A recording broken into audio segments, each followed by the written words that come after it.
Good morning, Terry. Hi. Jean? Yes. Tell me, your family has been in Holderville since 1783. Where did they come from? They came from Pennsylvania and New York State when the Loyalists came to the St. John area.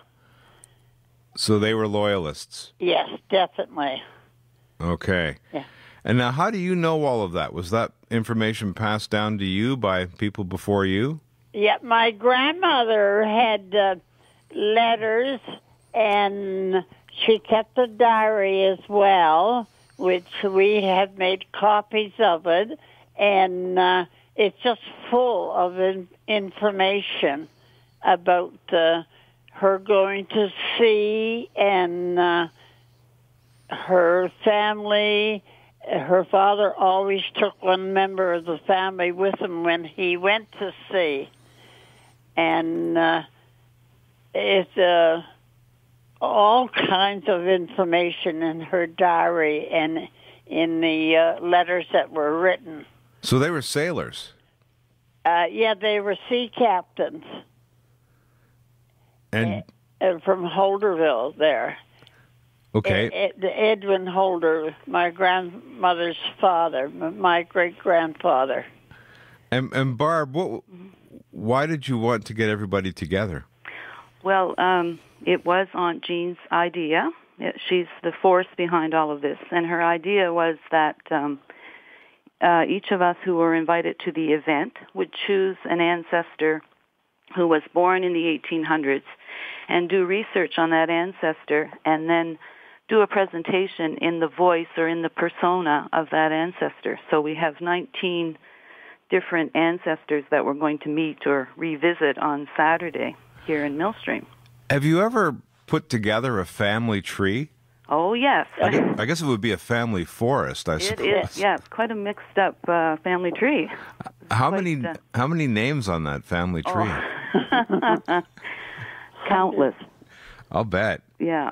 Where does and Jean? So where does it start? Yeah, well, the one we have here, it starts in when Samuel Holder and Lucretia Boyer were married, and the first child was born in 1815. Wow. And the last, they had 13 children, and they all grew up, and the last child was born in 1836. And because they were seagoing and they were away so much is one of the reasons why there are so many letters existing, because that's how they communicated with home.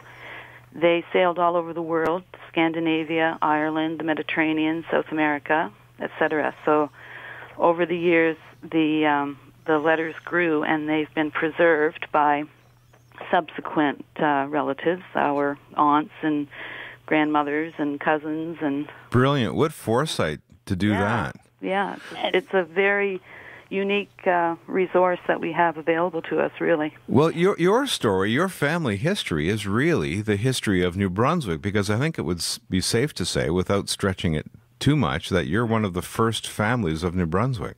Yes. Right. Yeah. Some of these ships were built on the St. John River at Holderville in the 1800s, in the 1840s. Mm-hmm. There was several ships built in Holderville. Mm-hmm. It was a very vital part of the economy of the province at that time, and actually there were about 300 ships that were built in that area during that period. I can just imagine how much pride you feel in your family and in telling these stories and preserving these memories and this history. Yeah. I think it's all due to our grandmother. Why? That she kept all the letters and all the information. And some of the ships that were built, they were about 120 feet long or 110 feet long. So it's amazing that they were built along the shores of the St. John River at Holderville. And Holderville is still in existence? They call it Long Reach now. Oh, that must disappoint you. Yeah. Well, there's a part we all know is Holderville. Yes, we refer to it as Holderville. Yes. And people of that family are still there 9 generations later. Wow, that is in that area. That's continuity for you. Yeah. Well, I hope you have a marvelous weekend, and it's been a pleasure talking to you both. I'm sorry I didn't get a chance to meet you both in person. Okay. Yeah, and thank you for talking to us. Oh, our pleasure. Thank you very much. You're welcome, Jean. Yeah. Thanks, Barb. Okay. Okay, then. Bye-bye. That's 91-year-old Jean Holder and her niece Barb Fullerton. They're going to be hosting a family historical event at Jean's home in Millstream near Sussex tomorrow. They really are one of New Brunswick's first families. Well done. That's quite a bit of history there. You know, if you want to